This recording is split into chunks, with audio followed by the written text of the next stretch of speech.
이재명 대통령과 다카이치 사나이 일본 총리가 오늘 일본 나라현에서 열린 한일 정상회담 결과를 함께 언론에 발표했습니다. 일제강점기 조세이 탄광 수몰 사고로 숨진 한국인과 일본인 유해의 신원 확인 작업에 나서기로 하는 등 양국 간 협력 강화 방안이 담겼습니다.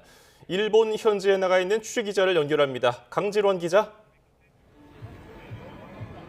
네, 일본 오사카입니다. 네, 이재명 대통령과 다카이치 총리의 공동 언론 발표 내용 자세히 정리해 주실까요? 네, 이 대통령과 다카이치 총리는 제가 있는 이곳 오사카에서 차로 1시간가량 떨어진 나라현에서 올해 첫 한일 정상회담을 열었습니다. 나라현은 다카이치 총리의 고향입니다. 지난해 6월 이 대통령 취임 이후 5번째, 다카이치 총리와는 2번째 개최된 한일 정상회담, 화기애애한 분위기에서 진행됐습니다. 두 정상은 오늘 오후 4시 반쯤 88분 동안 이어진 회담 결과를 함께 발표했습니다. 우선 눈에 띄는 건 과거사 관련 사안입니다. 한일 양국은 지난 1942년 일제강점기 일본 조세이 탄광에서 발생한 수몰 사고로 숨진 한국인과 일본인 유해의 신원 확인 작업에 나서기로 했습니다. 당시 조선인 강제동원 희생자들은 갑작스러운 사고로 이국 땅에서 목숨을 잃었습니다. 두 나라는 DNA 감정 등 구체적인 방안을 협의하기 위해 실무 당국자 간 채널도 가동할 예정입니다. 이재명 대통령은 이번 회담을 계기로 과거사 문제에서 작지만 의미 있는 진전을 이뤄낼 수 있어서 참으로 뜻깊게 생각한다고 밝혔습니다. 외교 안보 현안에 대한 언급도 있었습니다. 한일 양국은 급변하는 국제 정세 속에서 영내 평화와 안정을 위한 한일 그리고 한미일 협력의 중요성에 대해서도 인식을 함께 했습니다.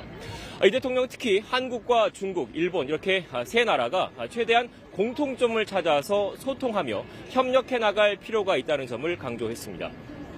다카이치 총리의 타이완 유사시 개입 시사 발언 이후 악화일로로 치닫고 있죠. 중일 관계를 염두에 둔 발언으로 보입니다. 두 정상은 또 한반도의 완전한 비핵화와 항구적 평화 구축에 대한 의지를 재확인하고 대북 정책과 관련해서 긴밀한 공조를 이어나가기로 했습니다. 이 밖에 스캔 범죄 등 초국가 범죄에 대한 공동 대응, 인공지능과 지식재산 보호 등 여러 분야에서 두 나라의 협력 강화 의지를 재확인한 것도 이번 회담의 성과로 꼽히고 있습니다. 예, 이후에는 어떤 일정이 이어집니까? 네, 88분간의 정상회담과 공동 언론 발표 등을 마친 이재명 대통령과 다카이치 총리는 만찬까지 함께한 뒤 첫날 일정을 마무리합니다. 내일은 양 정상이 나라현의 대표적 유적지죠. 호류지를 함께 시찰할 예정입니다. 앞서 전해드린 것처럼 나라현은 다카이치 총리의 고향이자 지난 1993년부터 내리 10선에 성공한 지역구입니다. 이 대통령은 지난해 11월 경주에서 첫 회담 때 나라현에서도 만나자고 제안했고 이번에 일본 측의 초청으로 2차 회담이 성사됐습니다.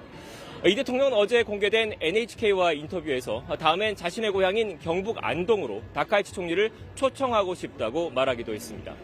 이처럼 격이 없는 셔틀 외교를 확고히 하면서 양국 정상 간 유대와 신뢰를 강화하는 것이 이번 회담의 목적이라고 청와대는 설명하고 있습니다. 이 대통령은 일본 간사이 지역에 거주하는 우리 동포들과 간담회를 끝으로 내일 1박 2일간의 일정을 마치고 귀국합니다. 지금까지 일본 오사카에서 YTN 강준호입니다.